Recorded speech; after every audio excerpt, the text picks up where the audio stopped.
हरे कृष्ण एवरीवन, आप सभी को गीता जयंती महामहोत्सव की बहुत बहुत बधाइयाँ। इस गीता जयंती के अवसर पर ट्रेडिशन के अनुसार पहली बार गीता जयंती का वह दिन है जब 5000 साल पहले भगवान श्री कृष्ण ने गीता का ज्ञान एक बार फिर इस दुनिया में प्रकट किया था।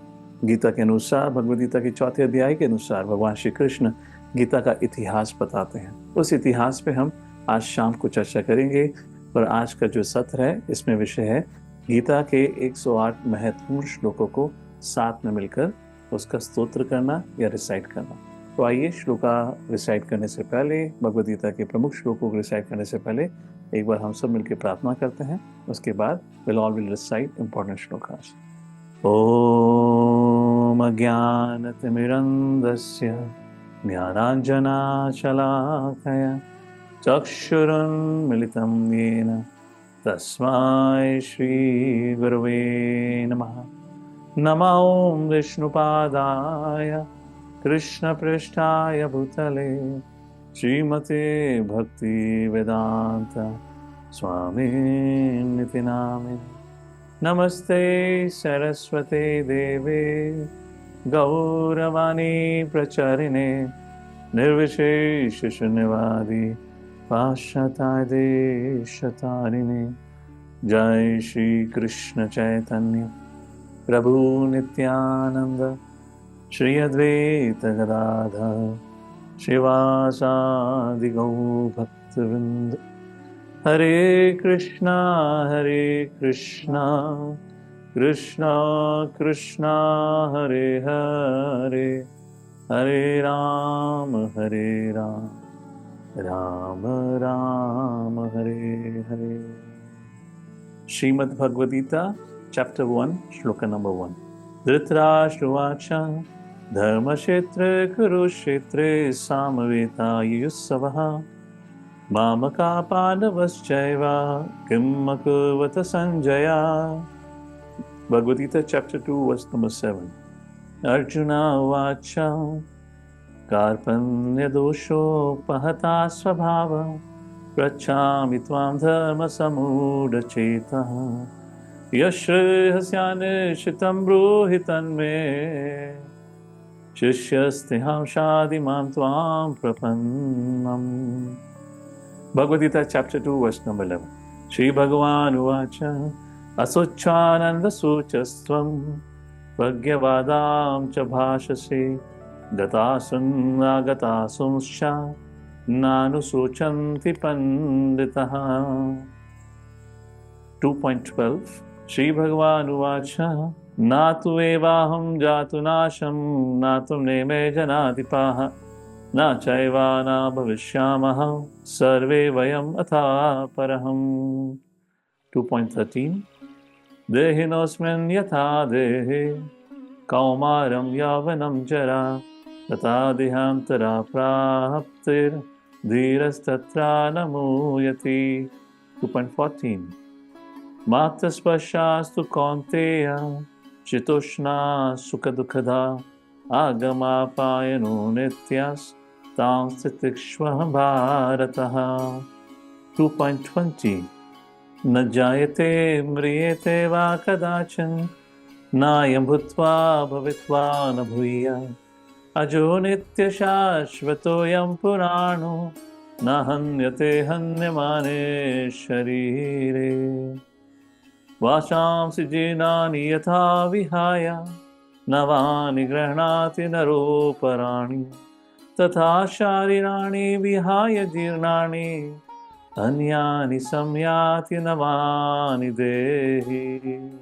नयनं चिन्दन्ति शस्त्राणि नयनं दहति पावकः न चैनं क्लेदयन्ति आपो न शोच्यति मारुताः जातस्य हि ध्रुवो मृत्यु ध्रुवं जन्मामृतस्य च तस्मादपरिहार्यर्थी नातं शोचितुम् अर्हसि।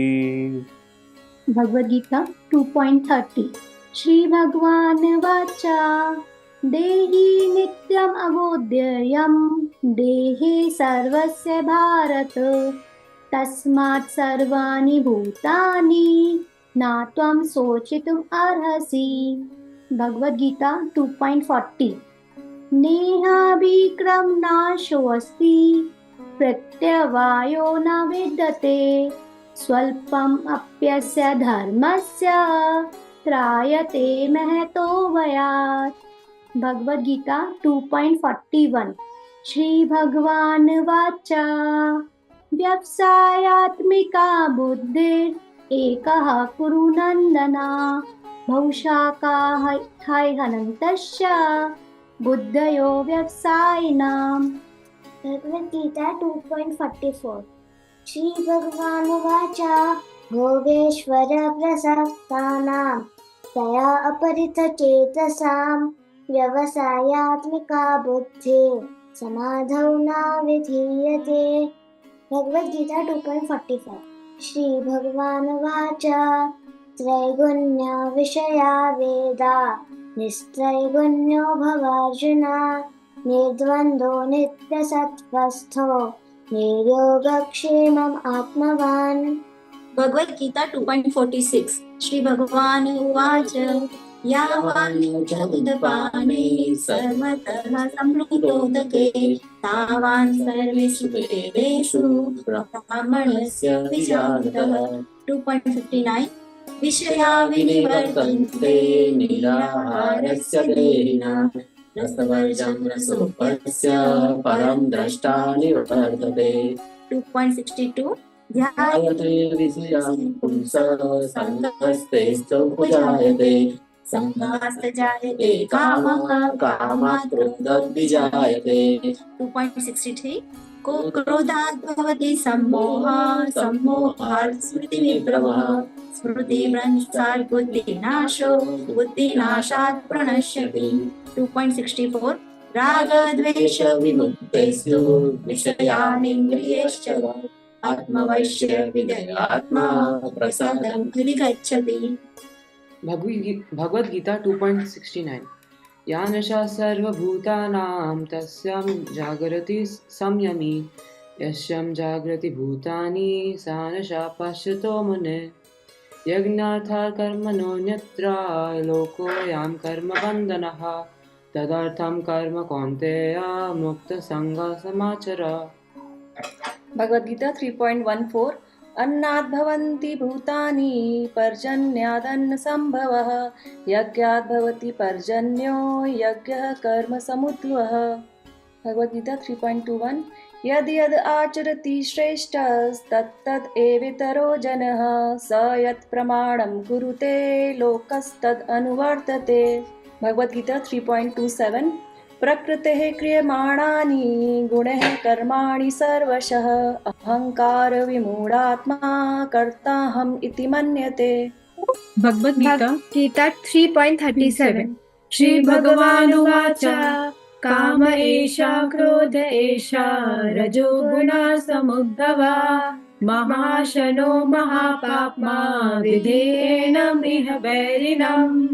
4.1 श्री भगवानुवाच इमं विवस्वते योगं प्रोक्तवान् अहम् अव्ययम् विवस्वान् मनवे प्राह मनुरीक्ष्य वाक्वे ब्रवीत्।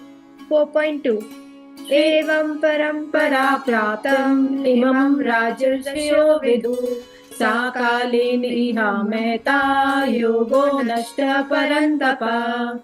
4.3 सा एवायं मया तेद्या योगः प्रोक्तः पुरातनः भक्तोऽसि मे सखा चेति रहस्यं हि एतदुत्तमम्।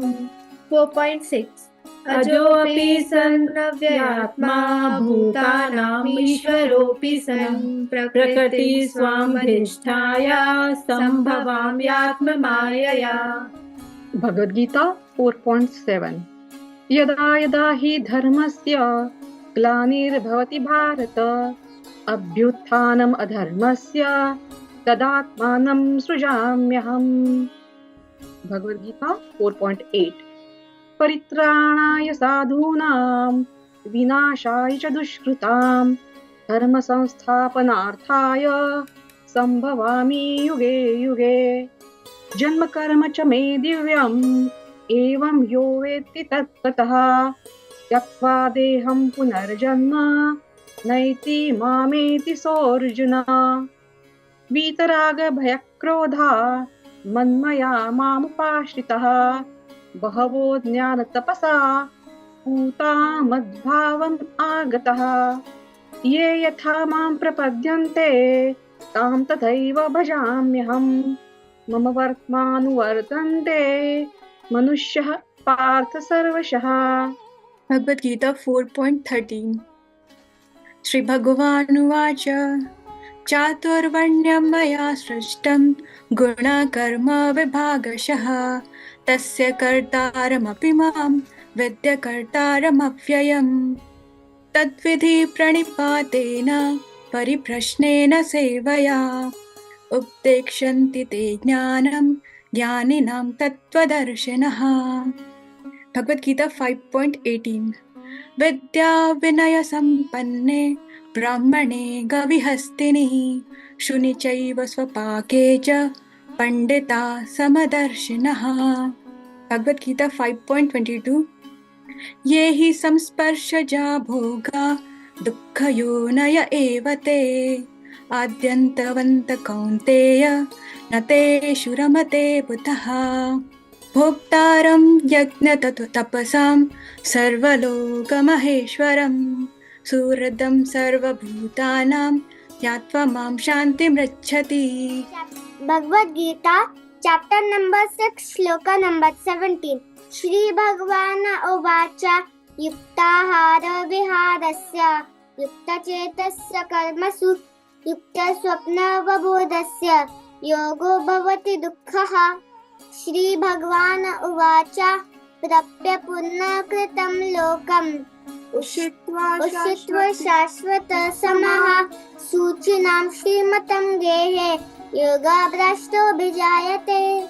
Bhagavad Gita chapter number 6 shloka number 47.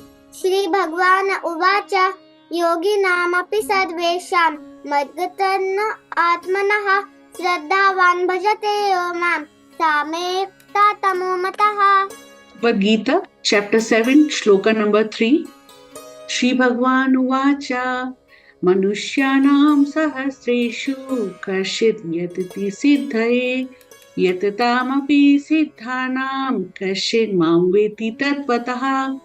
Bhagavad Gita chapter number 7 shloka 4 Shri Bhagavan Uvacha Bhumirapo analo vayuhu kham mano buddhir evacha अहंकार इति यम्मे भिन्ना प्रकृति अष्टथा. Bhagavad Gita chapter 7 shloka 5 Shri Bhagavan Vacha अपरेयमितस्वान्यां प्रकृतिं विद्धि मे परां जीव भूतां महाभावो ययेधं धार्यते जगत्. Bhagavad Gita chapter 7 shloka 7 Shri Bhagavan मत्तः परतरं नान्यत् किंचिदस्ति धनञ्जय मयि सर्वम् इदं प्रोतं सूत्रे मणिगणा इव. Bhagavad Gita chapter 7 shloka 40 Shri Bhagavan Uvacha दैवी हि एषा गुणमयी मम माया दुरत्यया मामेव ये प्रपद्यन्ते मायाम् एतां तरन्ति ते. Bhagavad Gita chapter 7 shloka 15 Shri Bhagavan Uvacha नमां दुष्कृतिनो मूढः प्रपद्यन्ते नराधमः मायया अपरितज्ञाना आसुरं भावमाश्रितः. Bhagavad Gita chapter 7 shloka 16 Shri Bhagavan Uvacha चतुर्विधा भजन्ते मां जनः सुकृतिनो अर्जुना आर्तो जिज्ञासु अर्थार्थी ज्ञानी च भरतर्षभ.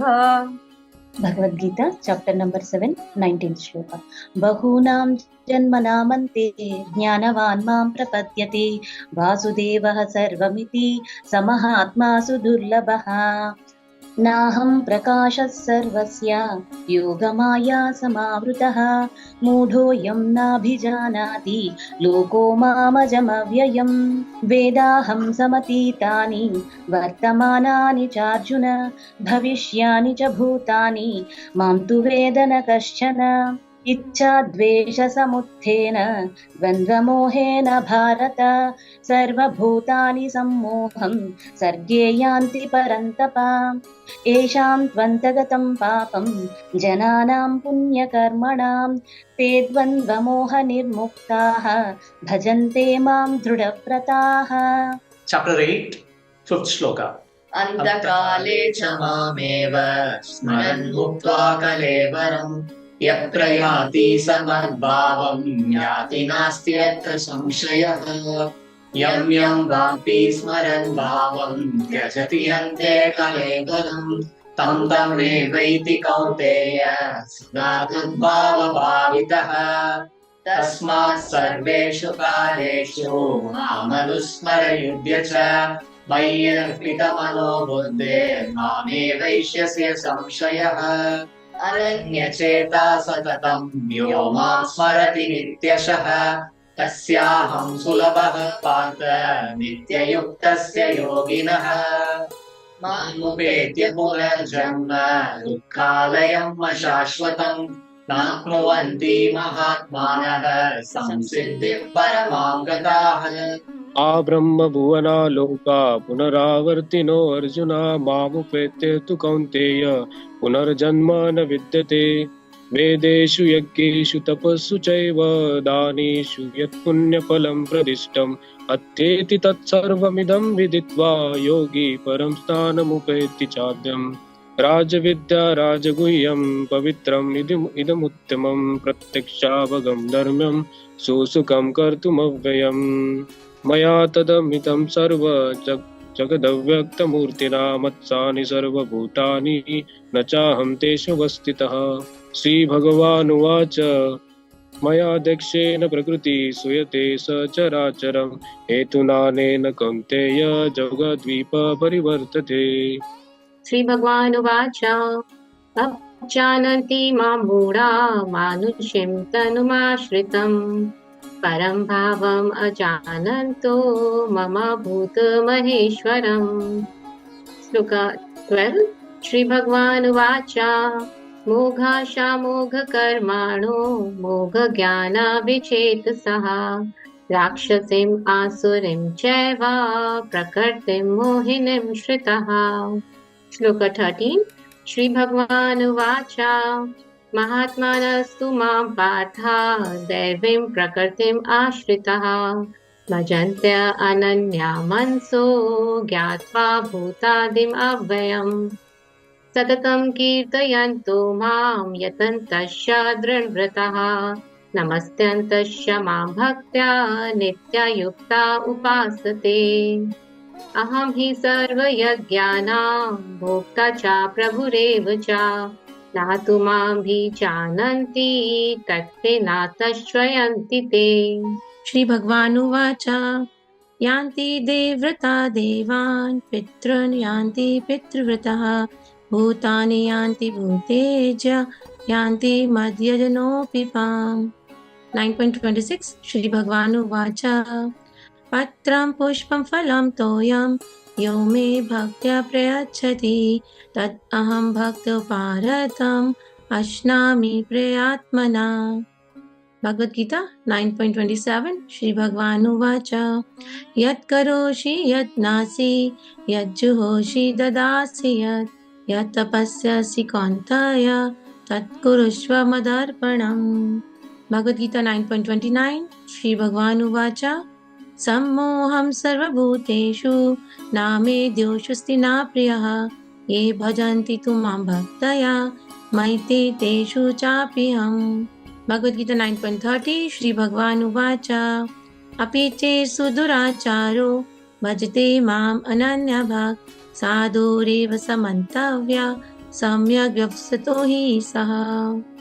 भगवद गीता 9.31 क्षिप्रं भवति धर्मात्मा शाश्वत शान्तिं निगच्छति कौन्तेय प्रतिजानहि न मे भक्त प्रणश्यति मन्मना भव मद्भक्तो मद्याजी मां नमस्कुरु मामे वैश्यसि युक्तेवम् आत्मानं मत्परायणः।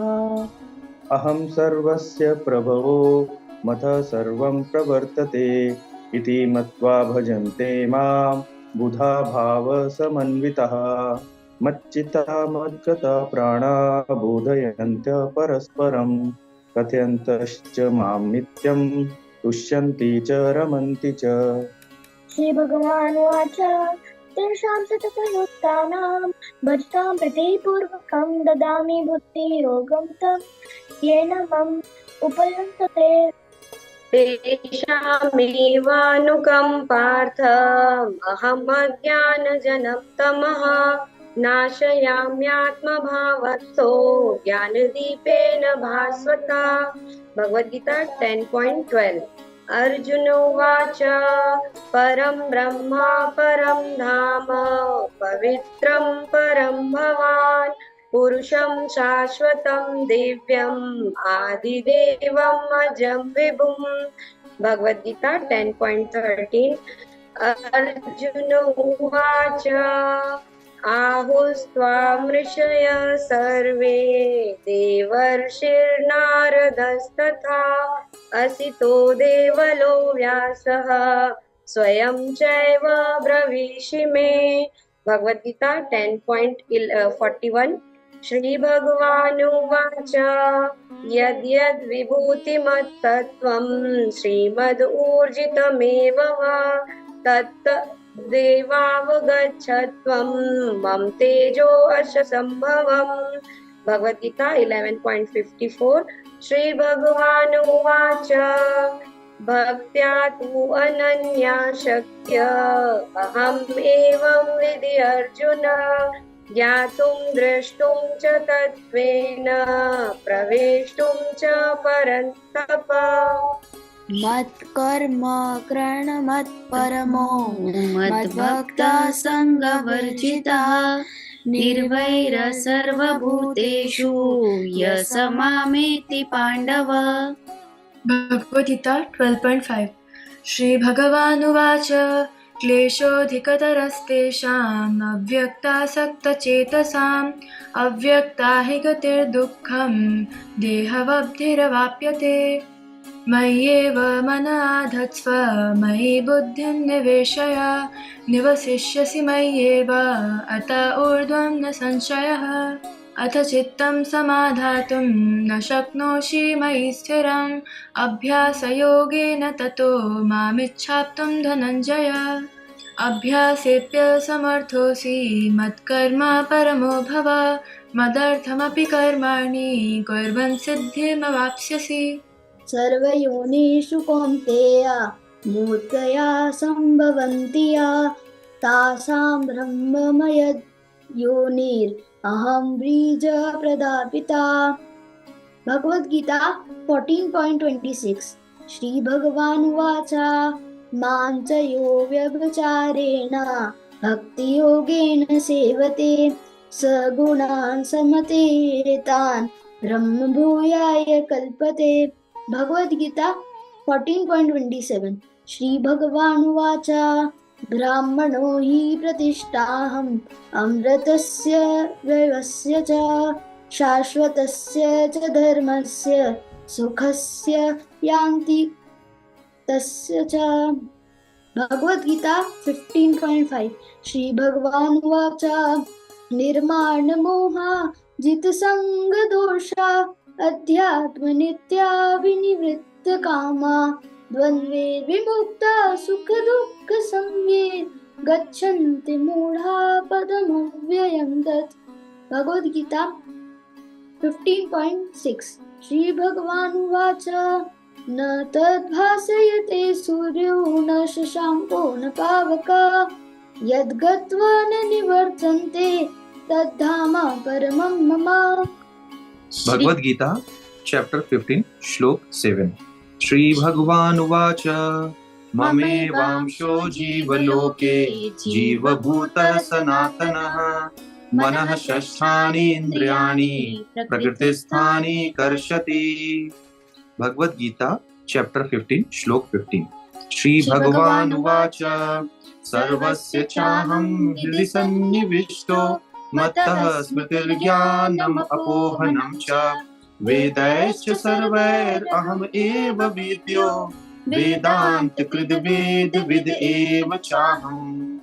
भगवद गीता चैप्टर 50 श्लोक 19। श्री भगवानुवाच यो मामेवम् असम्मूढो जानाति पुरुषोत्तमं स सर्वविद् भजति मां सर्वभावेन भारत।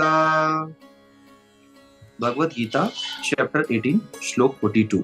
श्री भगवानुवाच शमो दमस्तपः शौचं क्षान्तिरार्जवमेव च ज्ञानं विज्ञानम् आस्तिक्यं ब्रह्म कर्म स्वभावजम्। भगवद गीता चैप्टर 18 श्लोक 54।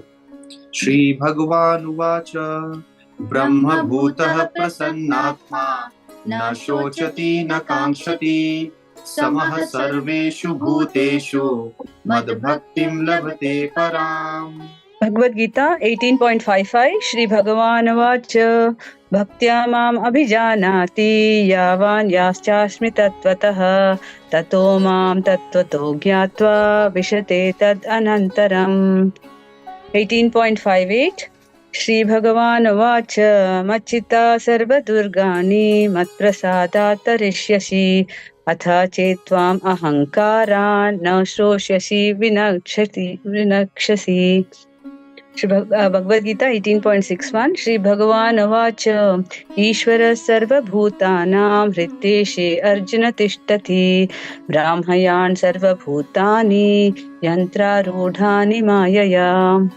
भगवद गीता 18.65 श्री भगवानुवाच मन्मना भव मद्भक्त्यो मध्याजी मां नमस्कुरु माम् एवैष्यसि सत्यं ते प्रतिजाने प्रियोऽसि मे।